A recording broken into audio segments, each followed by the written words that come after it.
Talk about just Texas and the culture, though, man, and why it's so strong in Texas, and it hasn't been able to be infiltrated by other cultures. In Atlanta, I'm an A-town guy. Right. West Side, born and raised. You see what I'm saying?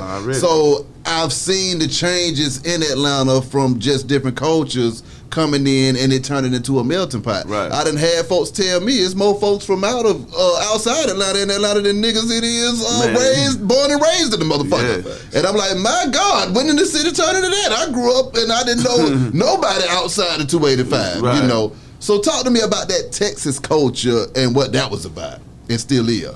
Man, we support our own, man. We love our own.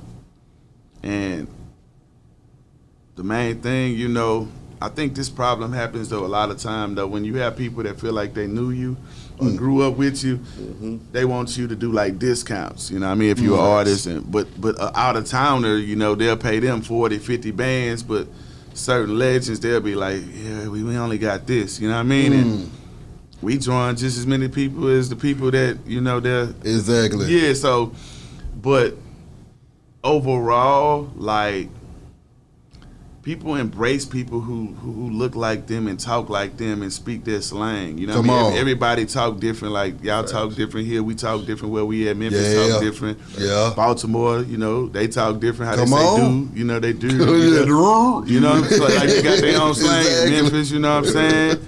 You know, and my sister Boss talk from Little Rock. Instead of car, she say car. You know what I'm saying? Like, everybody different, man. And so... Man, like, we just grind, man. We self-made, and the dope part about it, bro, Texas, we right by the border, by Mexico, you know, it's easy to get a lot of money, you know, we hint that, you know what I'm saying? Yes, sir. And we just grind and hustle, bro. We screw heads, we love our culture, we just love us. Speak on Screw, too, and what he meant to the state of Texas as well, though, and what was the precedence that he set for people to follow after he put it down? Man, it was the heartbeat of the streets, man, like our own thing, man. Like, if you ain't have a screw tape or wasn't on a screw tape, it was just like, that's like what solidified you. You know what I mean? Just like what y'all had Too Raw for the Streets.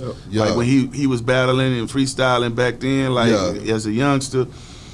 That was the DVD that I seen them like freestyle on. People, you know, make tapes and shit, you know, VHS and blah blah blah. But he went viral like before the internet, and we knew about Reed Dollars. You know what I mean? Like, I had a dude who used to have all the bootlegs, and he was like, "Hey, man, we got that new Too Raw for the Streets." Like, and it just migrate. And even Gorilla Zoe, shout out to Gorilla Zoe. What up, though, Zoe? Like, check this out. Like, one time I met him, he was like, "Bro, I used to have a DVD store." He like, "Bro, you was on this DVD freestyling by the car. You had a bandana on and you was rapping about a lighter." And he said, "Nigga, we sold a whole bunch of them motherfuckers. I know that He like, "I know that freestyle, nigga." You know, I'm like, "For real, bro?" And it was on a DVD called Soldiers United for Cash about DJ Screw. So his influence, bro, like, he was famous, but he carried himself like a normal person. And I would have to say he's the most selfless, unselfish person I met, because he had the opportunity where he could have signed the Flips, Zeros, Kikis, you know, man, everybody, the whole Screwed Up Click, Big Mo, like, to him, and we couldn't do, you know what I mean? He could have signed us. He didn't do that. He was like, "I just want y'all to utilize my platform. We brothers, we a brotherhood. You go make your own label, like, do y'all thing, branch out, rep the Screwed Up Click, make it bigger." And that's what we did. Everybody was getting their different deals, and I'm rooting for everybody, man. We the Screwed Up Click. So, like, the unity, like, as far as unity, like, Houston, like, we are more unified than we have ever been. You know, everybody have different problems and beefs and, you know, little shit like that, but it's a competition thing at the end of the day. Everybody want to be the only king and all that, but as you grow older and mature, you realize that everybody a damn king. It could be multiple kings. Exactly. And just like back in the days, it was a king who ran this radius, this town, and it was multiple kings. Goddamn hungry. All that. So, man, you know, we love our own. With a man like Screw that showed that much love to the community and the hip hop community especially, What did that do to Texas when he passed, man? And how did that impact you personally? Man, it was a sad day. I got in the car.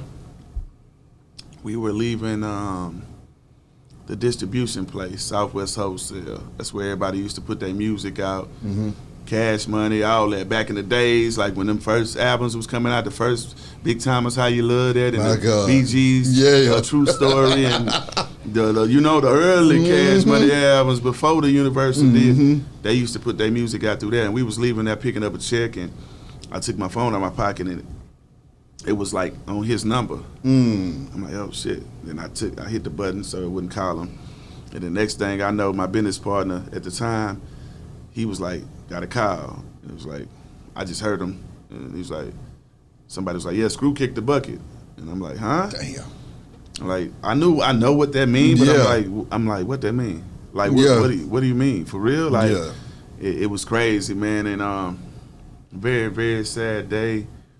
He was actually supposed to come to the studio like a couple days after he died, per se. Like, let's just say he died on Monday. Like, on Wednesday, he was supposed to come rap on a record that I had for the Leprechaun called Candy Cars. And he wasn't able to do it, obviously reasons. But, the impact of that, bruh, it was real sad. And we just knew we had to keep on doing what he would want us to do. And so that's, I got that shit tattooed on me. Yeah. R.I.P. DJ Screw with a mic, with a crown. He crowned me the Freestyle King on St. Patrick's Day. So, that's why we dropping projects on St. Patrick's Day. That's hard. That's hard.